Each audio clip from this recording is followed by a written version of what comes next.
Una vez más el señor general de brigada, R. Heriberto Justo Ahuel, da cátedra de pensamiento estratégico y de criterio para el empleo de las FFEAA.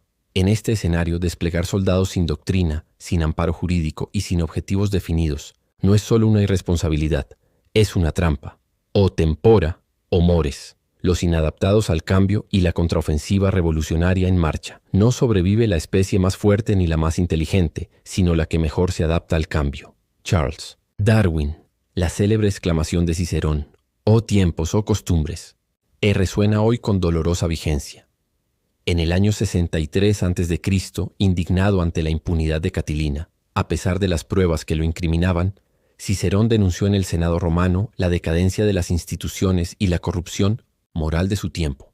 2000 años después, en la Argentina, nos enfrentamos a desafíos similares. Debemos legislar para impedir que los delincuentes accedan al poder, y sin embargo, gran parte del Senado se opone. La decadencia no es nueva, pero se ha hecho más consciente. Aún así, una mayoría silenciosa de ciudadanos, los cicerones del presente, sigue indignándose con razón. Lamentablemente, el diseño electoral imperante permite que la primera minoría conforme el Congreso, mientras el Ejecutivo surge de la mayoría, sembrando el campo fértil de la ingobernabilidad. Pero la indignación moral no es suficiente. A esta le debemos sumar otro fenómeno más sutil pero igual de grave: la incapacidad de gran parte de nuestra dirigencia para comprender el tiempo, porque el tiempo, en su triple dimensión cronológica, de oportunidad y de ritmo, es una categoría estratégica. En esta etapa civilizatoria caracterizada por una aceleración sin precedentes, muchos actores políticos no logran adaptarse. Algunos cerebros se atrasan, confunden pasado con presente y responden a amenazas del ayer con instrumentos oxidados. Como dijo Darwin, no sobrevive el más fuerte ni el más sabio, sino el que se adapta al cambio. En diciembre de 2023 advertimos que si el nuevo gobierno no transformaba de inmediato su política de defensa y seguridad nacional, perdería una oportunidad histórica. Esa transformación no ocurrió, aún. En abril de 2025 lo reiteramos. Sin planificación, sin doctrina, sin inteligencia estratégica, sin equipamiento adecuado, cualquier despliegue militar sería imprudente y riesgoso. El 11 de abril se anunció la Operación Julio A. Roca, formalizada por la Resolución 347-2025 del Ministerio de Defensa. Se desplegó o desplegaría el equivalente a una división, 10.000 efectivos, en la frontera norte. Si esta operación es más que un despliegue y conlleva misiones operacionales de vigilancia y control, no se informó planeamiento estratégico alguno, ni marco legal específico.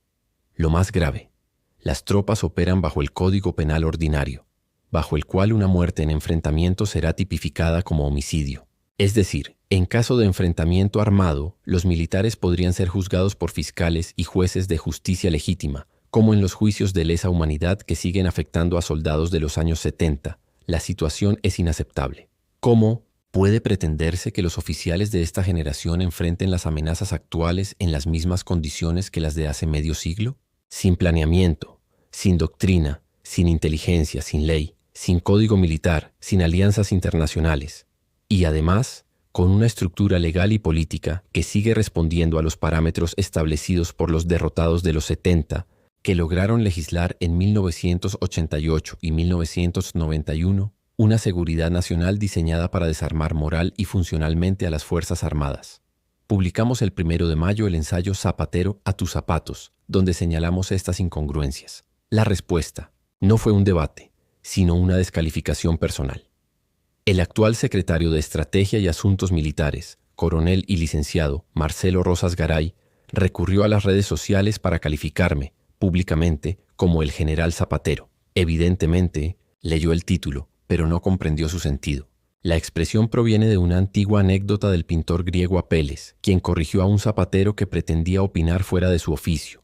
En este caso, señor viceministro, el zapatero es usted, y si tanto le preocupan los oficios, le sugiero, con respeto, lea el artículo 16 de nuestra Constitución Nacional, donde se establece que la única condición para ejercer cargos públicos es la idoneidad. Y hecho eso, convoque a un sastre. Porque la Argentina no necesita improvisaciones. Necesita trajes a medida para enfrentar amenazas reales. Y esas amenazas existen. Desde el Foro de São Paulo se lanzó en 2019 una contraofensiva revolucionaria que ya logró reinstalar a Lula en Brasil, colocar a Boric en Chile, a Petro en Colombia y mantener las tiranías de Cuba, Venezuela, Nicaragua y Bolivia. En nuestro país, esa misma estrategia busca regresar al poder en 2027. Mientras tanto, muchos dirigentes niegan la existencia de una revolución en marcha. Prefieren hablar de populismo, kirchnerismo o peronismo. Así se invisibiliza la subversión castrocomunista, cuyo sostén económico es hoy el narcoterrorismo regional. Y es en este contexto donde se lanza la Operación Roca, celebrada tanto por Rosas Garay como seguramente por Horacio Verbitsky. El primero, con ingenuidad técnica o fervor político en un año electoral. El segundo, con cálculo estratégico. Ambos, desde lugares distintos, aplauden el despliegue. El primero lo hace afirmando que recién ahora comienza el planeamiento, la capacitación y el equipamiento adecuado. ¿No deberían haber comenzado antes de desplegar tropas? ¿Cuál fue el planeamiento estratégico? ¿Dónde está la inteligencia previa? ¿Qué doctrina sustenta la operación? Ninguna. Y lo peor, ni una resolución ministerial ni un decreto pueden suplantar las leyes. La vigilancia y control de fronteras por parte de las FFAA en el interior será inexorablemente explotada por la maquinaria judicial y mediática afín al viejo régimen. Es probable que ya se esté preparando un incidente no provocado, como el caso Carrasco, o peor aún, uno provocado, al estilo Donbass, para ser usado políticamente. El objetivo: generar los primeros desaparecidos, torturados o estaqueados del gobierno de Milei, y reiniciar la maquinaria de los juicios de lesa, que ya se queda sin ancianos para condenar. Desde 1988 las FFAA fueron arrinconadas mediante 108 leyes que las relegaron a la defensa civil. Se les quitó la capacidad de disuasión, se las desprofesionalizó y se las convirtió en meras fuerzas auxiliares de policía. Hoy, el intento de reemplazar a la gendarmería sin modificar doctrina ni legislación solo agrava el problema. No se trata de intercambiar funciones entre policías y militares. Se trata de decirle la verdad al mandante, al pueblo argentino. Verdadero riesgo estratégico es la disolución del Estado institucional infiltrado en sus tres poderes.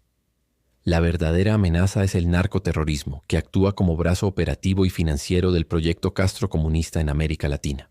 Negarlo es insensatez. Callarlo es complicidad. En este escenario, desplegar soldados sin doctrina, sin amparo jurídico y sin objetivos definidos no es solo una irresponsabilidad, es una trampa. Y los enemigos de la nación, los verdaderos, no los imaginarios, están atentos a cada paso en falso. No se trata de eludir las amenazas, se trata de obrar bien. Como en tiempos de Cicerón, nos queda la voz y la advertencia. Pero también, como él, tenemos el deber de decir lo que muchos callan. Gerald B.R.R. Heriberto Justo Agüel, analista en Estrategia y Defensa Nacional.